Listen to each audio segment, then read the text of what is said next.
जो मुझे मेरी भावुकता थी वो इस बात को लेके थी कि वो कितना मेरे क्षेत्र के माता पिता मेरे भाई बहन मुझे स्नेह करते हैं। और 17 तारीख के बाद जो परिणाम आएंगे तो जितना सोच भी नहीं सकता कोई, उससे भी ज़्यादा वो लोग देंगे, मुझे भरोसा। तो मैंने ये देखा, जिस आंगन में जिस घर में जाती थी तो वो लोग रोते थे हमारे पास, कहते थे हमने वोट दिया, हमें नहीं पता कहाँ गया। कि पूरे तरीके से वो पहले जांच करें, एक एक दो दो तीन तीन वोट सब में डालें, उसको खुलवाएं, उसको देखें कि हमारा वोट यदि सही नहीं जाता है तो हम लोग बिल्कुल विरोध करेंगे, वोट नहीं करवाएंगे। पिछली बार भी ये था कि जब बोनी का टाइम आया तो उस समय किसानों को खाद नहीं मिल रहा था, तो इतना रुलाया है, इतना परेशान किया है। महिला उत्पीड़न की बात अगर कहें।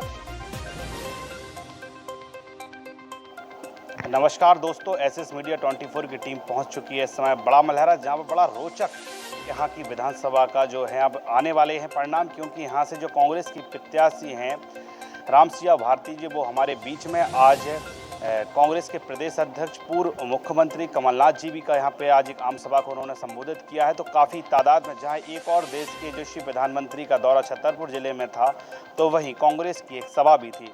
लेकिन इस सभा में जितने भी लोग थे वो इस बड़ा मलहरा ही क्षेत्र के थे। जैसे कि मानते हैं कि 13 प्रत्याशियों की आज एक सभा जो छतरपुर में मोदी जी ने की है, वो 13 प्रत्याशियों को लेकर की है। लेकिन बड़ा मलहरा में जो आज कमलनाथ जी ने सभा की है वो रामसिया भारती जी को लेकर की है। रामसिया भारती जी हमारे साथ मौजूद हैं, हम सीधे ही आपको उनसे जोड़ते हैं। पहले तो आपका दीदी बहुत बहुत स्वागत है एसएस मीडिया पर। बहुत बहुत धन्यवाद आप। दीदी, आज कमलनाथ जी ने आपके यहाँ पे सभा की है, अब क्या माहौल है? बहुत अच्छा माहौल है, और जितना भ्रष्टाचार जनता के साथ हुआ है, जितना आतंक हुआ है, उसका परिणाम आज देखने को मिला है। जनता बड़ी तादाद में बड़े हर्ष और उल्लास के साथ आई थी। जनता पूछना भी चाहती है, आपका स्वास्थ्य भी खराब चल रहा है, पिछले एक दिन आप छतरपुर में एडमिट रहीं, फिर आप बड़ा मलहरा में एडमिट हुई, अब स्वास्थ्य कैसा है आपका?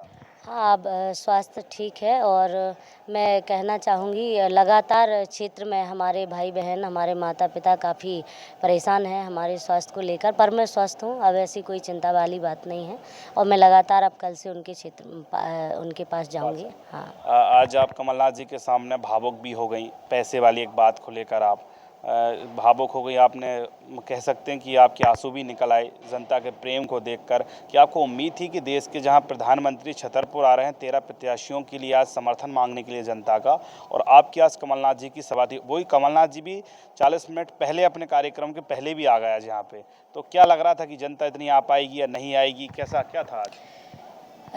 हाँ, आज देश के प्रधानमंत्री जी भी छतरपुर आए थे, पर मेरा जो मेरी भावुकता थी वो इस बात को लेके थी कि वो कितना मेरे क्षेत्र के माता पिता मेरे भाई बहन मुझे स्नेह करते हैं। आज उन्होंने अपने स्नेह को पूरे तरीके से जता दिया।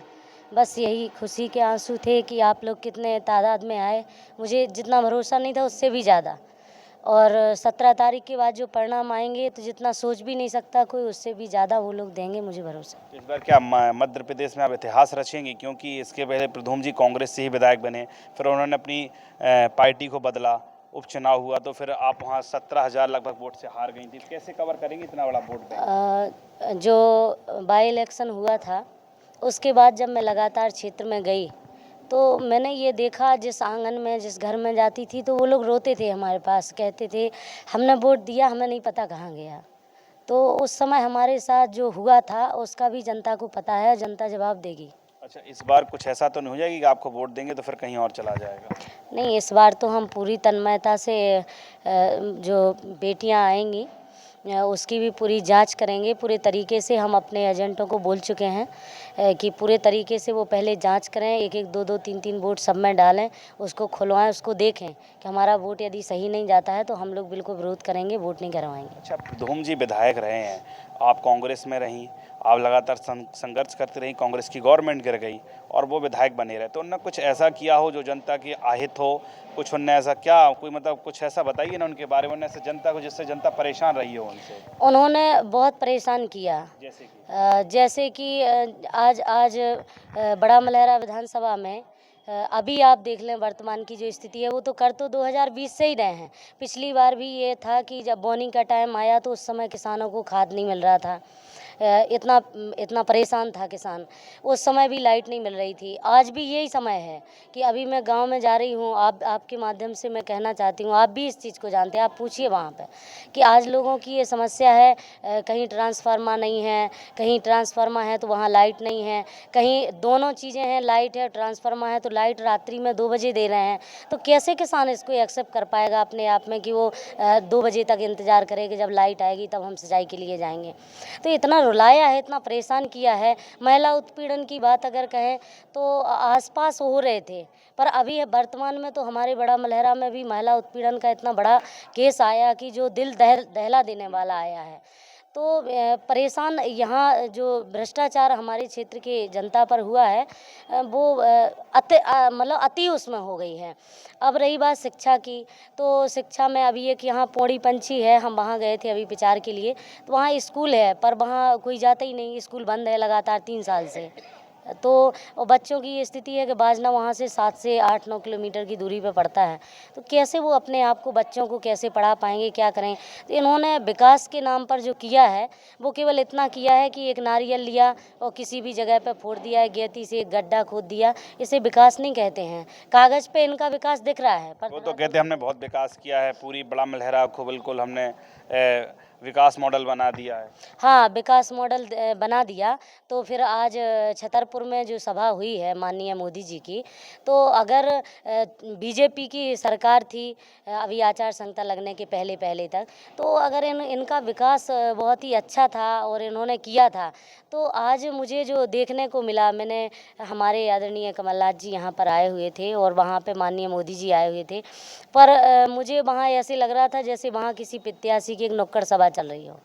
ठीक है, तो उनका विकास तो वैसे ही जनता समझ रही है, जनता जवाब दे रही है उनको कि तुमने क्या विकास किया है। प्रद्युम्न जी पे हमेशा बाहरी का एक आरोप लगता रहा। इस बार अभी हमने आज जाके सर्वे किया है, आपका वीडियो हमारे पास है, कि कह रहे हैं लोग कि हम उनको वापस भेज देंगे, जहाँ के रेगौली कहाँ के वो बताया है, वो उनको वापस भेज देंगे। तो ऐसा आपने क्या करिश्मा कर दिया इन 15 दिनों में, जो मतलब एक आपकी लहर सी चल रही है, बड़ा मलहरा से ही पूरा जिला में कांग्रेस की लहर बनी? हमने 15 दिन से नहीं किया है, हम लोग तो लगातार जब से भारतीय जनता पार्टी की सरकार मतलब 18 साल से है, तब से हम लोग पीछे पीछे इनके कारनामे देख रहे थे। तो इनके जो कारनामे हैं और रही बात कि इनको वापस भेजने की, तो यहाँ की जनता ने ये बिल्कुल मन बना लिया है कि तुमने जितना अत्याचार और आतंक हमारे ऊपर किया है, जितनी तुमने व्यक्तिगत राजनीति की है यहाँ बड़ा मलहरा में, बड़ा मलहरा के एक एक वोटर ने तुमको वोट दिया है। अधिकारियों का भी आरोप लगता है, वो कैसा आरोप रहता है? अब ये तो नेता के ऊपर डिपेंड करता है।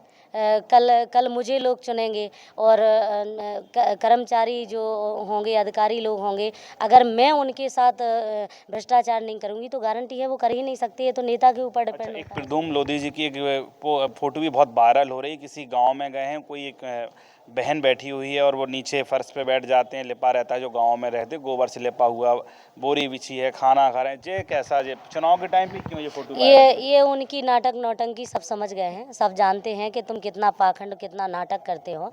साफ पूरा समझ में आ गया जनता को, सब समझ चुकी है जनता। पहले क्यों समझा में आप चूक गई? हैं? पहले क्यों नहीं समझा पाई अब जनता? देखो थोड़ी देर के लिए तो हनुमान जी महाराज वहाँ गए थे लंका में, वो संजीवनी लेने के लिए, तो रास्ते में उनको कालनेमी जी मिल गए थे, तो हनुमान जी जैसे ज्ञानी भी थोड़ी देर के लिए नहीं समझ पाए थे, उनको बाद में समझ में आया था। तो जब तक कर्म का पता ना चले तब तक समझ में कैसे आएगा। तो जब कर्म आदमी करता है तो कर्म के अनुसार उसके आचरण का पता चलता है कैसा है। जैसे अगर आप जीतती हैं और भोपाल पहुंचती हैं, हमारे अंतिम 2 सवाल हैं, और भोपाल पहुंचती है तो सबसे पहला प्रमुख विकास क्या रहेगा आपका बड़ा मलहरा में? सबसे पहला हमारा रहेगा शिक्षा का। जितने हमारे यहाँ स्कूल कॉलेज हैं हमारे बड़ा मलहरा में जो बंद पड़े हुए हैं, या जहाँ मतलब टीचरों की व्यवस्था नहीं है, या फिर जहाँ पे एक ही सब्जेक्ट कॉलेज में है, अन्य सब्जेक्ट भी बच्चे पढ़ना चाहते हैं, तो जब शिक्षा का बीज बुबेगा और वो अंकुरित होगा और जब शिक्षित लोग होंगे तो विकास की गंगा निश्चित ही बहेगी। दूसरा हमारा ये रहेगा किसानों के लिए। हमारे बड़ा मलहरा में सबसे ज़्यादा पानी की समस्या है, तो यहाँ जैसे अभी ये बांध है, सुजारा बांध। तो सुजारा बांध हमारे छतरपुर डिस्ट्रिक्ट में बंधा है। हमारे छतरपुर डिस्ट्रिक्ट के ये बन बरेला ये गांव हैं, ये हट करके दूसरे गांव बना दिए गए। तो भूमि इनकी गई है, भूमि हमारे ज़िले की गई है और ज़मीन संचित कहीं की होती है। तो मैं पहले तो यहाँ अपने बड़ा मलहरा प्रॉपर के लिए करूँगी कि अगर हमारे क्षेत्र में हमारी ज़मीन पर यदि बांध बंधा हुआ है तो हमारे क्षेत्र की ही ज़मीन संचित होना चाहिए। यहाँ से हम अपना लाभ किसी और को क्यों दें, क्योंकि हम लोग भागते फिर रहे हैं, हमारे लोग भागते फिर रहे हैं।